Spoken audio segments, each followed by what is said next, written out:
Praise the lord. మన ప్రభువును ప్రేరక్షకుడైన యేసుక్రీస్తు వారి అతి ప్రశస్తమైన నామంలో మీ అందరికీ ఉదయకాల శుభాభివందనములు మరియు క్రిస్మస్ శుభాలు తెలియజేస్తా ఉన్నాను. ఈ దినము కొరకు ఏర్పాటు చేయబడిన పాత నిబంధన పాఠ్యభాగము ప్రవక్త అయిన యెషయా గ్రంథము 61వ అధ్యాయము 1వ వచనము.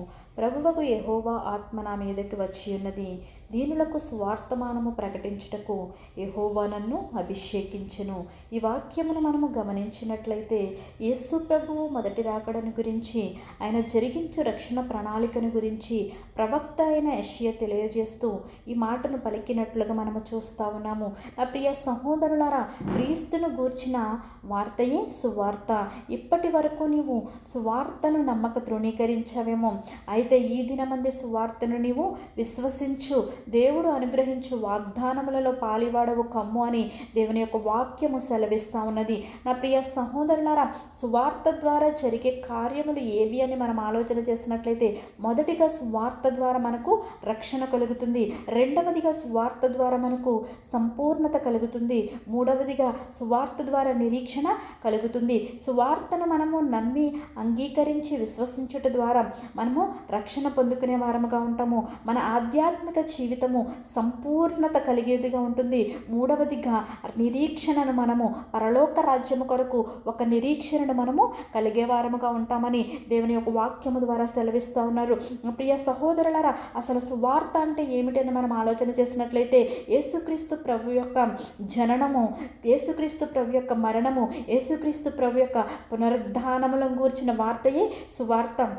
దేవుని యొక్క జనన మరణ పునరుద్ధానములను గురించిన వార్త ఏదైతే ఉందో దానిని మనము సువార్తగా అంగీకరించే వారముగా ఉండాలి. ఎప్పుడైతే మనం ఆయన జననాన్ని, ఆయన యొక్క మరణాన్ని, ఆయన యొక్క పునరుద్ధానాన్ని నమ్మి విశ్వసిస్తామో అప్పుడు దేవుని యొక్క రాజ్యాన్ని మనము స్వతంత్రించే వారిగా ఉంటామని దేవుని యొక్క వాక్యము సెలవిస్తుంది. దీనులకు సువార్తమానము ప్రకటించుటకు ఆయన నన్ను పంపి ఉన్నాడని ప్రవక్త అయిన యెషయా ద్వారా మనకు తెలియజేస్తూ ఉన్నాడు. ఇది నా ఈ సువార్త నీకు నాకు కూడా ఎంతో సమీపముగా ఉన్నది. ఆ సమీపముగా ఉన్న స్వార్థను నీవు నేను నమ్మి విశ్వసించినట్లయితే ఆయన యొక్క రాజ్యంలో మనం పాలిభాగస్తులుగా ఉంటామని దేవుని యొక్క వాక్యము ద్వారా తెలియజేస్తూ ఉన్నాడు. ఆయన రాజ్యాన్ని మనం స్వతంత్రించుకునే వారం ఉండడానికి అట్టి కృప పరిశుద్ధాత్మ దేవుడు మనందరికీ అనుగ్రహించునుగాక. తలలు వంచి ప్రార్థనలు ఏకీభవించవలసిందిగా కోరుచున్నాను. మహోన్నతుడును మహాగణుడైన మా ప్రియ పరలోకపు తండ్రి, నీ ఘనమైన శ్రేష్టమైన నామానికి స్తోత్రములు చెల్లిస్తా ఉన్నాము తండ్రి. ఇది నా దీనులకు సువార్తమానము ప్రకటించుటకు ఆయన నన్ను పంపి ఉన్నాడని నీ యొక్క వాక్యము ద్వారా మాతో మాట్లాడి ఉన్నాము. అవును తండ్రి, దీనులమైన మాకు నీ యొక్క వాక్యాన్ని ప్రభువా విరివిగా వెల్లడిస్తున్న విధానానికి నీకు స్తోత్రములు చెల్లిస్తా ఉన్నాము. నీ జనన వార్తను, మరణ వార్తను, పునరుద్ధాన వార్తను తండ్రి మేము నమ్మి విశ్వసించడానికి ఆ యొక్క శుభవార్తను తండ్రి, ఆ యొక్క శుభవార్తను మా జీవితంలో తండ్రి ఆనందించే వారం ఉండడానికి సహాయం దయచేయమని, నీ జనన సంబరాలు జరుపుకుంటున్న మేమందరం కూడా నిజమైన క్రిస్మస్ సంతోషాన్ని పొందేవారం ఉండడానికి నీ కృపను మాకు తోడుగా ఉంచమని నజరేయుడైన యేసుక్రీస్తు వారి అతి శ్రేష్టమైన నామములో అడిగి వేడుకొనుచున్నాము.